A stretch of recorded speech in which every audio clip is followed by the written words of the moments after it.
What's up, guys? Welcome back to the Schmovie podcast. Schmovie. Episode number 41. You see how I put that right at the beginning last time we talked about? I told you I like the whole Batman thing where we just show. We don't do it. We just start talking. We show and then somebody's like, what are we listening to? And then we tell. And by the end of it, they should know. And if not, we tell them just in case. Schmovie, boom, boom, boom. And pose that on the wall. Right. Okay. Except we can't do any visuals, so. Yeah. Welcome back, John. Hey, guys. What's going on? Hello. John is back with us, as he will be on a regular basis. He is. We're going to be talking about a couple different things in this episode of the podcast. We're going to separate it out. Basically, we're going to do a little retrospective discussion on Tony Scott. Rest in peace, man. Yes, rest in peace. And we're going to also be talking about the film Bachelorette, which is out on video on demand right now, and about its success and what it means for that kind of distribution channel and the film itself overall. So to kind of, did you have anything else you want to kind of chit-chat about before we jump in and start talking about this filmography of Tony Scott? Anything that you saw that, made you go crazy that's not going to be relevant on something else that we're talking about? Yeah, man. So I saw a movie that touched my African-American heart. Now, do you want to talk about that now, or do you want to talk about that a little later? Let's talk about it later. It's a little. See what I did there? I like that. I set you up. I dropped you a little line. You saw the hint. Hook, line, and sinker. And when he says later, you don't even know that he means later on this show. You don't even know. He could mean a week from now. Right. You just have to wait and see. I can just interrupt one of your statements. At some point in the future of this podcast, you're going to finish that thought. Right. But they will never know when. So they have to continue listening, because who doesn't want to know that? Right. This movie was... It touched your what again? My African-American heart. I got to know what that was. Exactly. So I'm going to be listening to every episode from here on out. This was the Five Goes West. The Five Goes West of movies for me. It was very... Wait. What does that mean? This is the Five Goes West of movies for you. For me, yeah. So Five Goes West... To whom do you think Five Goes West holds any significance? Right. Whoa, John. When I was a kid... Jewish mice. Five Goes West was like... Man... So Five Goes West is the Five Goes West of movies too. Yeah. Right, but as an adult, you have to gravitate towards something a little more adult. Eventually you have to step it up a little bit. This is the Five Goes West. And you just had a birthday recently, so was that realization for you? Right. You're suggesting that amongst adults, the movie Five Goes West doesn't come up that much, right, in casual conversation. You obviously haven't hung out with me and my friends. Right. The cinematic tone of Five Goes West. Can you imagine that? We'll talk about that later. Yeah, exactly. Yeah, we'll hang that out. So that was a teaser. Yeah. It was a teaser. So let's just kind of jump into it, because we do have a lot to talk about. And last week, August 19th, Tony Scott basically decided to take his own life. The details around it are kind of murky right now. What's going on with that? That's not for me to worry about. What we're going to talk about on the show right now is just about the movies that he did make, what we thought about them, our favorites, our thoughts on him overall as a filmmaker, maybe what he did for, certain actors' careers, the genre itself that he usually found himself working within. And, kind of just have a discussion about that. I've only seen maybe 60% of the movies that he directed. Sure. But it surprised me how many sort of loomed large for me at a certain point in my life, that were kind of their time. I mean, I think Tony Scott, the main thing that you notice with him is just... He's kind of a gun for hire. It's like there's not really there's an aesthetic there, but you almost don't notice until you really line them up that all those movies were had the same vision behind them. Yeah, like that's probably a big piece of the criticism with some of the latter films that he did, is just that he went for more of the style. I mean, he always had that kind of touch for style in a lot of his films, that flash. But I think with some of the later films that he made, it was more of like the style over substance really took over a lot of the movies. Yeah, it started to feel very like, I don't know, like I've watched a lot of European movies, and a lot of those are very stylized and had substance, and there was just a lot of flash and quick camera work, and I don't know, I feel like he turned into a kind of a Denzel nut towards the end. Well, let's maybe start talking about some of his movies that we like. Crimson Tide jumped off the list at me, just in terms of I enjoyed it. It was like a great Hollywood entertainment, the kind of movie that I know I'd watch again if I caught it on cable. And it was not a movie that I thought of as a Tony Scott movie at all. I mean, maybe I knew at some point that it was his movie, but I don't think I ever really thought like, oh, the auteur Tony Scott made this movie. It's maybe a good example of what he did at his best, which was just a well-made, large-scale movie that's going to entertain a wide range of people. Yeah, I mean, I guess also for me, I guess just because of impact, just sheer impact was Top Gun. Mm-hmm. I mean, a movie that in some ways seems almost campy now. Yeah, super campy, but it was just right for that time. I mean, Tom Cruise leading, he was incredible. I mean, that's the film that pretty much. I mean, with that and Risky Business, I guess. The films that made Tom Cruise. I mean, I actually love Top Gun. I mean, even though it is does have a camp feel to it. Like when it got that volleyball scene. That's all. Yeah, that Playing with the Boys song overplayed at the Kenny Loggins film. Actually, last year I think it was last year or the year before, it got re-released in theaters for a short time. Like I actually went and saw it again at the AMC theaters that showed it, and I still really love that movie. I mean, as cheesy as it is, it's super 80s. Like, you know, the music is super like... Well, it was the 80s. Yeah, so no, weird, right? Yeah, I mean, but looking back, you know, as it ages, I still don't... I mean, I could, you know, criticize little things about it, but overall, I think, you know, it still is an amazing action adventure buddy film in a lot of ways to me. I was actually going to say... probably besides Top Gun, probably hands down my favorite Tony Scott film would probably be True Romance. Yes. I was going to mention that too. You know, everything just jumps about that movie. All the different characters: James Gandolfini, Brad Pitt, Gary Oldman. Yeah, James. I mean, like that scene with Roseanne, the Arquette girl, Patricia Arquette. All those Arquettes, I can't keep them all together, man. Yeah, but that scene with James Gandolfini and Patricia Arquette sticks in your mind. Absolutely. It's full of those, like, you know, no one thought of Brad Pitt as a funny actor before that, and also the fact, wasn't that the first script that Quentin Tarantino finished? I remember hearing somewhere that was like. Yep. I remember reading an article about how Tony Scott basically had access to both Reservoir Dogs and True Romance, both scripts by Quentin Tarantino, and at one point he wanted to direct both films, and it was like Quentin says, "You do one, and I want to do the other." You know, and I guess you could go back and forth what you think the better film is. I personally think I enjoy True Romance more. I just think that the idea that Tony didn't really change much of the script at all. I mean, it's pretty much through and through. He usually is a filmmaker that would put his hand on the script, and he'd always have some sort of credit with a lot of his films with a rewrite or something like that. But I mean, besides, I think there was one scene at the end that he kind of changed up in terms of Christian Slater's character living or dying. Versus Quentin's script. I think that's maybe something Tony Scott probably did well, which is like recognize talent in a screenwriter and bring something. And trusted it, yeah. Like another movie of his that I think is similar to that, and just in terms of how much a screenwriter's hand is felt in it, is Shane Black's screenplay for The Last Boy Scout. Oh, right. If you watch it, now that's another one that almost seems like a parody of those sort of amped up 80s movies. But I remember when I saw that for the first time, that's why earlier when I said movies that make an impact on you at that time, when I saw that, I must have been, I don't know, 15 or something like that. Only later did I go back and go, oh, okay, that was directed by the same guy who directed Top Gun, who directed, what is it, Days of Thunder? Was that his as well? Yeah. And that was that a flop? Was that? I think that was considered a flop. Days of Thunder? Yeah, in comparison to like, so, I think they wanted it to do like Top Gun. Right. They very clearly wanted it to be like. Yeah, it wanted to be Top Gun. They even had a ride at King's Dominion for it. Right. I remember that. So I guess I was thinking about this.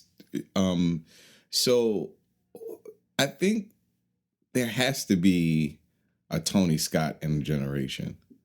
A person that can really make good action movies.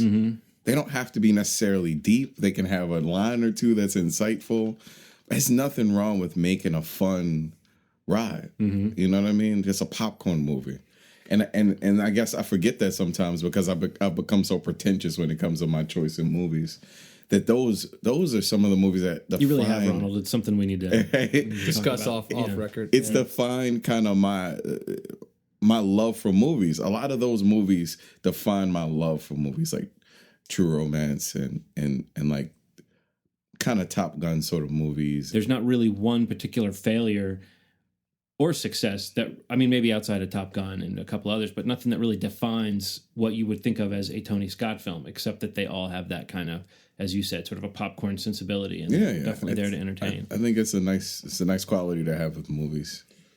What about Man on Fire? What do you guys think of that? I was going to just say, I think a lot of people almost saw that as like it's weird. Like I felt this way, and I was going to talk about this, and then just now looking at the Rotten Tomato rating on it, it shocks me how much lower it is than I thought. Because I remember when it came out, and even in the years following, a lot of people were saying that seemed like that movie might have been, if ever, one of Tony Scott's best chance at some sort of recognition in terms of like, you know, the award seasons, you know, and all those kinds of things.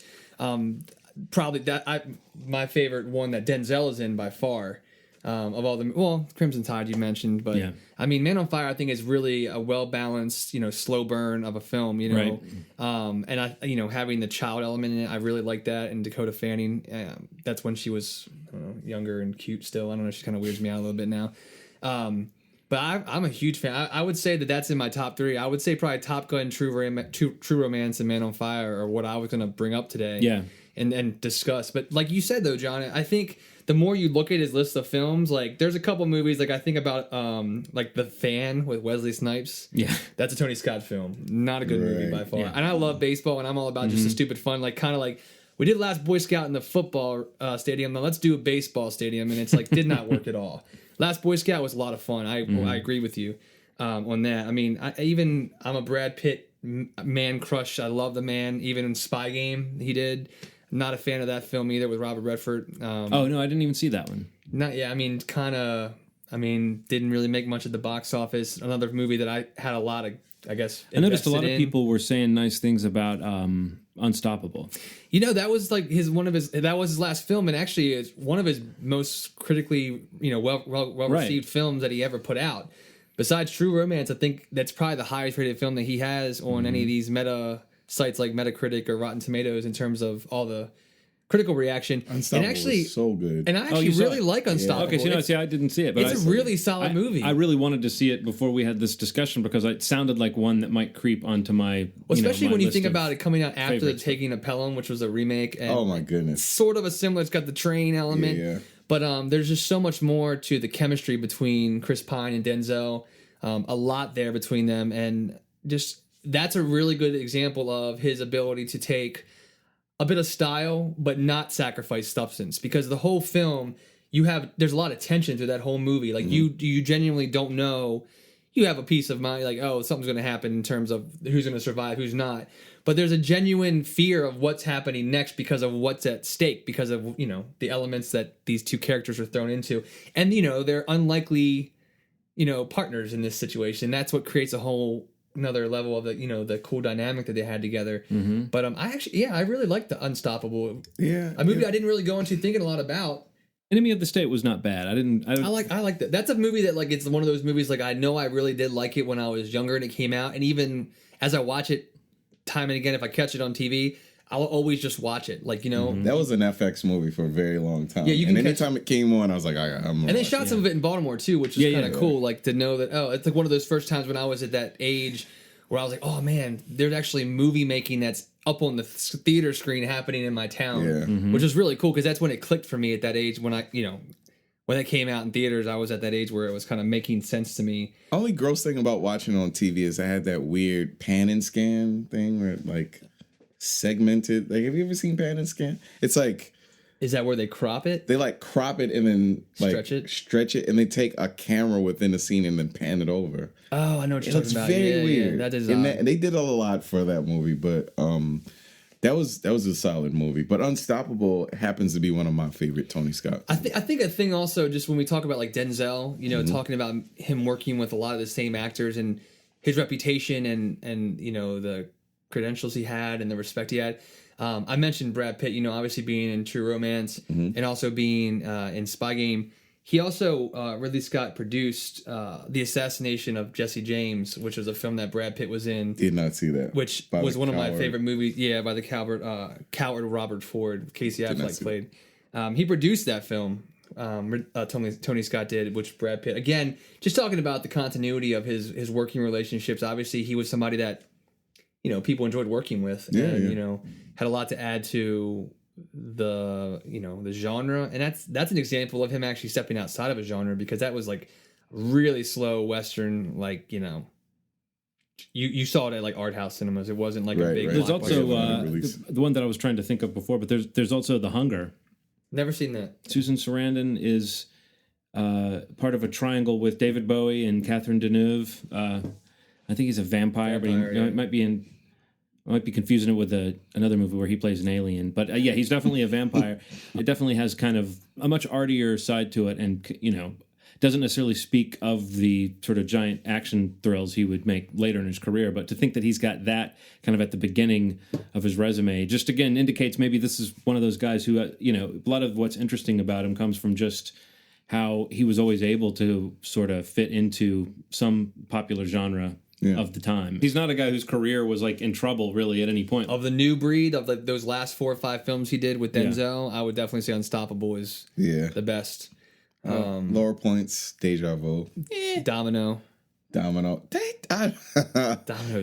was way too stylized. Well, Domino was the one that I saw a lot of people sort of seemingly having had it with his Tony Scottness, because I remember because I liked it. I really liked the fractured editing style in Man on Fire. It really added to the kind of edginess of it, but that's not the kind of style you need to go into every movie with. But anyway, clearly a very talented director, maybe even an artistic one in some way or another. But rather than like having one style, someone who was always able to kind of fit into something that a mass audience was at least supposed to enjoy. Bit of a chameleon. Yeah, I like that. And he will be missed, surely. I mean, there's a lot of stuff I'm sure he was working on that hopefully it finds a way to get made. I mean, this sounds really messed up, but I hope it doesn't slow down Prometheus 2, and I have a feeling it will. Well, greatly. It might due to we don't know for sure how much Ridley depends on him as a co-producer, or how much just maybe Ridley's going to take some time off to whatever. Sure. So yeah, I mean, it definitely seems like there's a pipeline of big movies that are now in question because of this. But I mean, obviously, kind of like there's more to worry about there than absolutely. The craziest thing was to me would be the state of Top Gun 2, which supposedly they were actually working on. So like that's something that it almost seems like now can Tom Cruise be stopped? We don't know. Right. Yeah. Like the Return of Maverick. He's going to go ahead. I mean, I don't know. But I mean, that seems like a project that would definitely be sort of in limbo now. He'll make it himself. Yeah. Oh, I'm sure. He'll direct it. He'll produce it. Yeah. He'll be the gaffer. He'll do everything. The gaffer. The best boy grip. He'll do everything. But yeah, it's definitely a talent that will be missed. A very sad end to rest in peace. An interesting career. Yeah. We're going to talk about the other movie that I mentioned earlier. We should have had like some soft music or something. You could probably add that in, just right? like on a news story. Yeah, maybe we'll throw something. Sexy sex, man. 2 of us saw a film called Bachelorette. Yes, we did. Ronald did not. So you know who did. Right. Ronald was out having his African American heart touched. Right. Man. While the rest of us were fulfilling an assignment. Yeah. So thanks for that, Ronald. I can tell you from this poster, the Bachelorette poster, I love Lizzy Caplan. Isla Fisher, come on. Isla Fisher. Yeah, she's good. Gorgeous. I mean, basically, Bachelorette is it almost could feel like a unofficial sequel to Bridesmaids, but a little more of an envelope pusher in terms of the content, the language, what they actually go into. Basically, we have Kirsten Dunst. Is it Isla or Isla? I thought it was Isla. It might be Isla. I think it's Isla Fisher. Let's go with Isla. Isla Fisher and Lizzy Caplan, who all come together to celebrate the wedding of their best friend, Rebel Wilson. Rebel Wilson. I was going to say Rumor Wilson. Oh, Bruce Willis, you have too many kids. Rebel Wilson, who she was also in Bridesmaids, which oddly enough, she was the roommate, Kristen Wiig's roommate. Who I think is very funny, actually. And she has a film coming out later this year that looks pretty funny called Pitch Perfect. In this movie, she definitely had that thing of a person with an Australian accent trying to slow it down. Speaking English. I mean, speaking with an American accent. But speaking English. Yeah, right.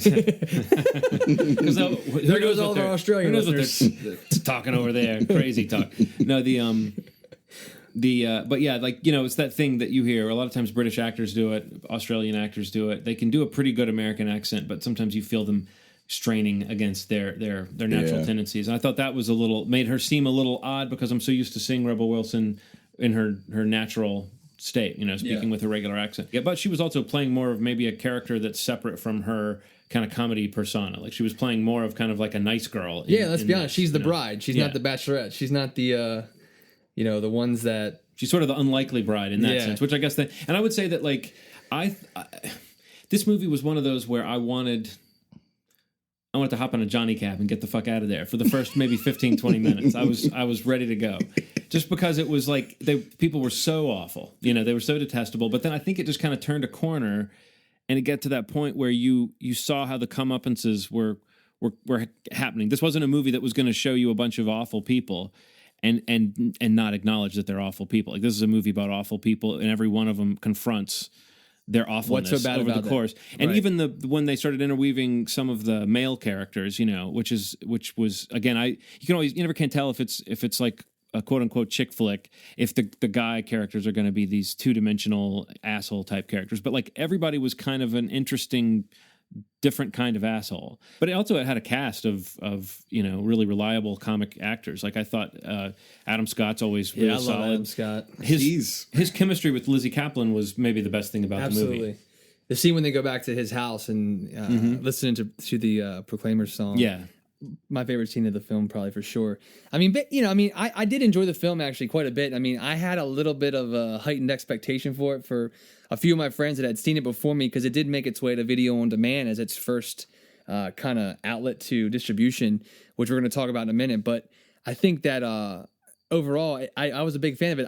It was weird because I remember seeing Bridesmaids and my expectations being so high and kind of being not as impressed, but then seeing it again and liking it more. Mm-hmm. But upon seeing this, like I did have that moment towards the beginning, like you referenced, where I was like, I don't know that I actually want to watch the rest of it because you did see, I hated everybody. Like there was nothing in terms of. I mean, they seemed like mean people, and you couldn't tell if the movie was mean or if it was just about mean people. But once you realize that the movie's not mean, it's just you know what I'm saying. Yeah. I mean, this event brings everyone together, and they've been living with this little.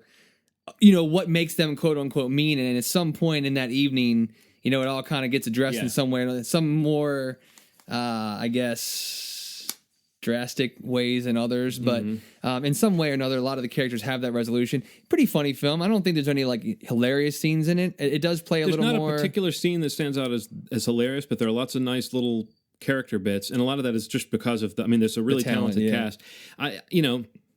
I was actually going to watch it with my wife and see if I could get the other side's opinion for once, right? Am I right? Yeah, there you go. But the enemy. Find out what the enemy thinks of this film.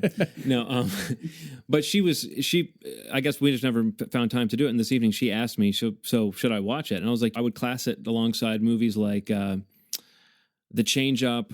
Or Hall Pass, movies that I would not go see in the theater, but that if I'm flipping around, and you're within the first 10 minutes of it, and you're just like, you go, I'll watch a few minutes, and then you end up kind of getting sucked into it and watching the whole thing. It'll be interesting to see what happens when and if it comes to theaters. I'm not sure if I still understand the way it's being released. That's actually what we wanted to bring up, and I mean, you can come in on the conversation. You can talk to this point, Ronald. Like, what really struck me so much about the movie is that knowing about it, I heard so much about this movie as one of the must-see films of Sundance this past year. And, just saying there's Bachelorette, Kirsten Dunst, Lizzy Caplan, Adam Scott, James Marsden's in it as well. All these amazing these actors.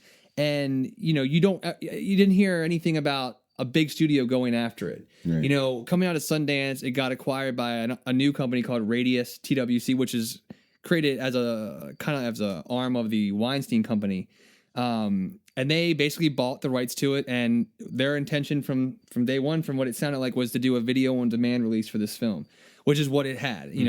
A week and a half or so ago, it got released on iTunes, video on demand, and it became a hit. I mean, and this is a really interesting point to talk about because this is one of the first time. It's the first time that a film has been released the video on demand and has hit number one on the iTunes chart before its theatrical release. A lot of times, studios will do it where they'll release it in theaters, and because it has a limited release or limited reach in terms of art house cinemas, landmarks, little privately owned theaters, then they'll roll it out on video on demand so that it reaches your living room, or your computer, your laptop, your iPad. But this is the first time that it went the other way around, and I think it's really kind of an eye opener. We were talking about a little earlier, John, before we started recording, that I think it's really cool because I almost look at it more so now as a piece of a marketing plan. not just the end, but just, means to an end. Film's ultimate goal is still to get in theaters. And actually, this movie is going to get a theatrical release September 7th. It's going to start rolling out. How big it goes, I don't know. I mean, I think that'll probably come to more details in the next week or so. But, I mean, I guess, what is your take on video on demand, Ron? Have you ever downloaded, purchased through any of your cable providers? Video on demand, my sister and I got 2 Days in New York.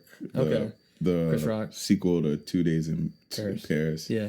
And it made me realize that, I think the idea used to be like piss poor quality for video on demand.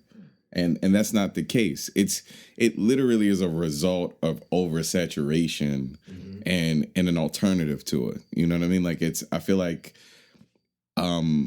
because there are a lot of popcorn, sappy, ridiculous, pull your heartstrings in a shallow sort of way movies out, they take precedence over these sort of indie, art house, really well made movies that kind of don't get any light.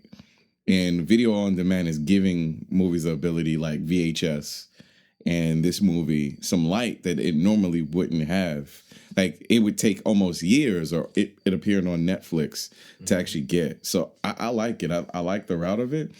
The thing is, I don't want it to lose. I don't want it to happen so often that it movies lose their power when it comes to like showing it in a movie. Yeah, theater. well, I don't want that to happen. Just to kind of that particular point, I think that it does seem like that's still the goal of any movie, right. Is to be big screen, crowd of people, dark room, everybody's experiencing it as a communal thing, But it's now a path that doesn't seem like a major step down as much as it would have before. Like direct to DVD always seemed kind of cheap. Like this is a movie that wouldn't make it otherwise. But Dawn of the Dead 2, 3, 4. Yeah. You know what I mean? Like it's just, or just whatever. Yeah. Anytime where movies come out, like the American Pie movies had a lot of like direct to DVD sequels too. Not that I hold that series in any particular esteem, but it does always seem like, oh man, can't Eugene Levy find a better way to pay the rent? But it does sort of seem now like watching a movie at home is so much more of a pleasure than it used to be, and you can depending on how much you want to spend, you can have an experience that might be better than what you would have in a lot of theaters. So the notion of watching a movie at home doesn't have this stigma attached to it now, and I do love the idea of a movie that might come out in New York and LA, and it might be a couple months before it makes it to Baltimore. I love the idea that a lot of times, with this model, if it takes off, maybe you'll get to see it in any town USA before it's in New York and LA. A lot of times, like it might be a step between the festival circuit and actually having in theatrical distribution. It might be that a lot of movies are going to use this as a model to see if they get theatrical distribution. It seems like there could be a lot of different ways that video on demand becomes a part of the regular process. Yeah, I think it forces a lot of these movies that are, I guess, quote, independent films to go outside of what those normal release patterns look like, which is, top 13 markets, top 15 markets, and then smaller ones, we never make it. Like a lot of times, us here in Baltimore, we don't get a lot of movies that even DC gets because we're so close to DC, and it's like you got to go to DC to get it or to see it or whatever. So it's kind of interesting, like you were just hinting like Robot and Frank is in DC right now. I really want to see that. Yes, and I will see it. You will? I will too. I'm going to go to DC to see it. And exactly, you have to do that to see that film. But if this model kind of takes off a little differently, I was reading a press release from Radius, and they were basically comparing how this movie made more in its first 4 days than Wes Anderson's Moonrise Kingdom did in its first week. Wow. So, granted, that movie only opened on, I think, 4 screens and still did that well. Mm-hmm. But the distribution, the marketing, the publicity, advertising that went into that film for that launch, and then that word of mouth that creates, and now it's a huge hit. Mm-hmm. This is another way to look at it. And I think it's a really interesting way. Like, I don't know how much enjoyment you get out of a movie like that in the theater as compared to watching it at home. And that might be another reason why it's a kind of a shoe-in for that kind of video-on-demand success, is that it is the kind of movie you watch on your couch, rather than one where you just got to see it on the big screen. So I'd be surprised, though, because I feel like a lot of people that maybe did check this film out on video-on-demand or still can, the word of mouth is obviously going to help it, but I think a lot of people, like I did earlier, mentioned Bridesmaids in the same breath. A huge hit last year. Mm-hmm. I personally see this as pretty comparable to that movie. It's not as light as that movie is in terms of like the characters and how mean some of them are. Because they start off, the main thing is, it's not spoiling too much because this all happens in the first few minutes, is that their friend who's getting married is their kind of overweight friend. Right. And so there's a lot of like kind of meanness on their part towards their overweight friend that really is insensitive about her weight. And it's like you start to think, like, who's supposed to be laughing at this? You know? Like these are horrible friends. These are terrible friends. I wouldn't run around necessarily recommending it because it didn't like blow me away. But I like the idea that this type of movie is available to you to watch at home. I think it's amazing. I mean, I get little things like this get me so excited because I used to work in the industry in marketing here in Baltimore, and just to know how, or just to be able to see and experience how much it's changed in 5 or 6 years is amazing. And I mean, while unfortunately it changes the model of what the job used to do that I used to do, does day to day, it also creates so much more opportunity for the art, for filmmakers to get their movies out.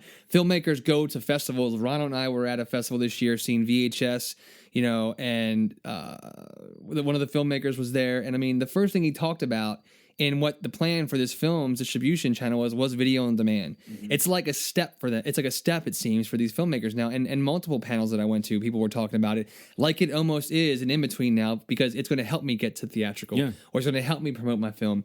I think it's incredible. And, I'd personally recommend Bachelorette. I'd recommend checking it out, whether it's on video on demand or if it comes to your town when it starts to hit theaters on September 7th. Pretty entertaining film overall for me. Well, listening to you guys...